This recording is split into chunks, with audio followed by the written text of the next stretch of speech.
Baik, terima kasih atas kesempatannya, Miss. Mohon izin, perkenalkan nama saya Ika Degos Redi, saya dari kelas 12 IPS 2 nomor absen 2. Nah, di kesempatan kali ini saya izin untuk menyampaikan mengenai laporan analisis yang saya buat, dan saya mengambil tema itu pemberdayaan potensi desa dan penerapan teknologi pengeringan pada industri tenun, pewarna alami dan kerajinan arte di Desa Serai Timur, Karangasem, Bali.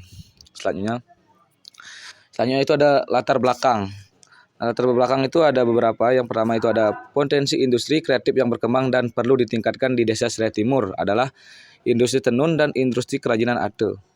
Industri tenun Endek Seraya terhimpun dalam kelompok karya sari warna alami.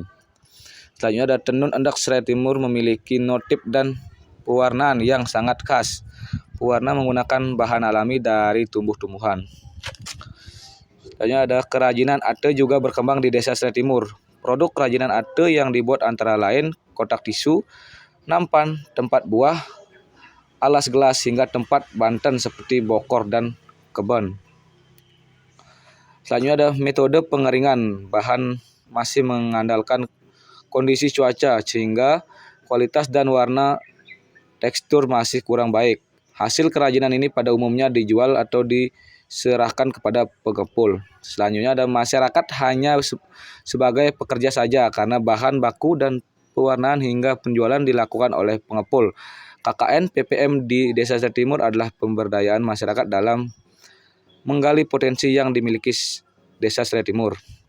Selanjutnya ada pendidikan dan pelatihan pemberdayaan masyarakat terhadap potensi Desa Serai Timur.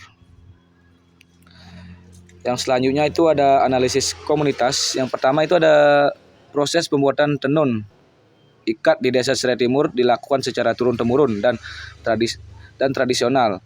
Sistem pewarnaan benang tenun menggunakan warna alami dari warna alami tumbuh-tumbuhan dengan sistem pengeringan dijemur terbuka. Selanjutnya itu nomor 2, para pengrajin juga mendapatkan pelatihan ergonomi kerja. Pelatihan ini bertujuan untuk memberikan pengetahuan dan pelatihan kepada para penenun mengenai pentingnya ergonomi kerja dari segi kesehatan untuk menjaga kesehatan menenun yang dapat menunjang produktivitas kerja. Selanjutnya itu ada kerajinan arte. Salah satu kerajinan primadona yang dikembangkan di Desa Serai Timur. Ibu rumah tangga mengisi waktu luang dengan membuat kerajinan dengan berbahan arte. Bahan arte biasanya didatangkan dari luar desa seperti Desa Tenganan dan desa di sekitarnya. Yang selanjutnya itu ada penyuluhan pengering arte merupakan salah satu program hibah yang diberikan kepada dosen membimbing lapangan untuk Desa Serai Timur. Dan yang selanjutnya itu ada tujuan evaluasi pemberdayaan komunitas. Yang pertama ada menilai komunitas.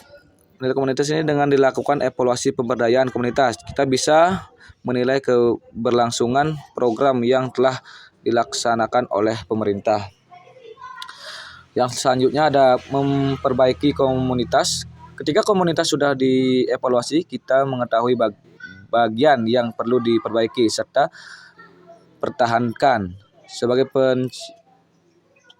cerminan untuk menilai pelaksanaan komunitas. Dan yang terakhir ada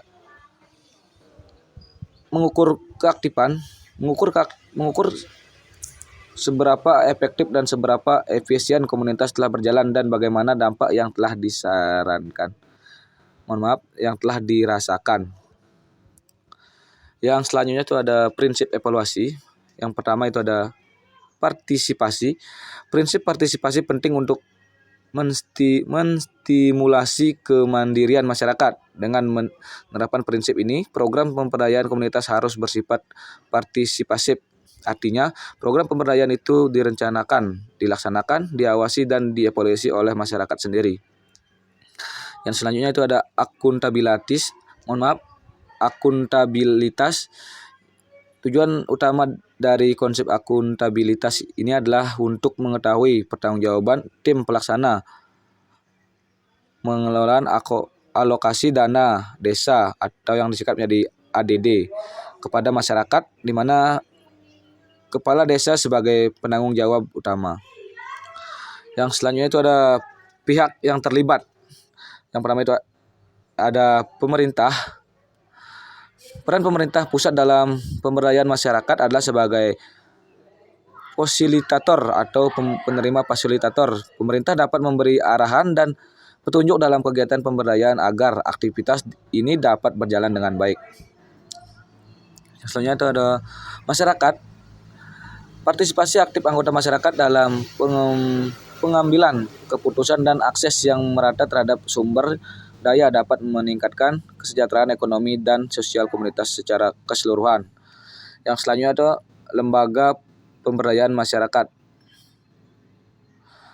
Peran LPM atau Lembaga Pemberdayaan Masyarakat sebagai fasilitator untuk memfasilitasi kegiatan pembangunan dan kemasyarakatan, mendampingi masyarakat dalam melakukan rencana-rencana pembangunan dan memfasilitasi segala aktivitas masyarakat mengenai program pembangunan yang telah direncanakan kemudian untuk dilaksanakan. Yang terakhir itu ada pihak instansi pemerintah. Dalam ini contohnya adalah KKN yang melaksanakan peneliti dan mengembangkan terhadap potensi yang dimiliki sebuah desa sehingga bisa dikembangkan lebih maksimal.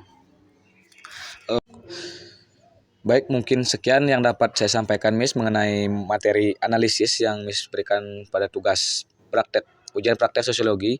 Kurang lebihnya jika ada kekurangan ataupun kesalahan yang saya sampaikan, saya mohon maaf yang sebesar-besarnya dan saya akhiri dengan terima kasih.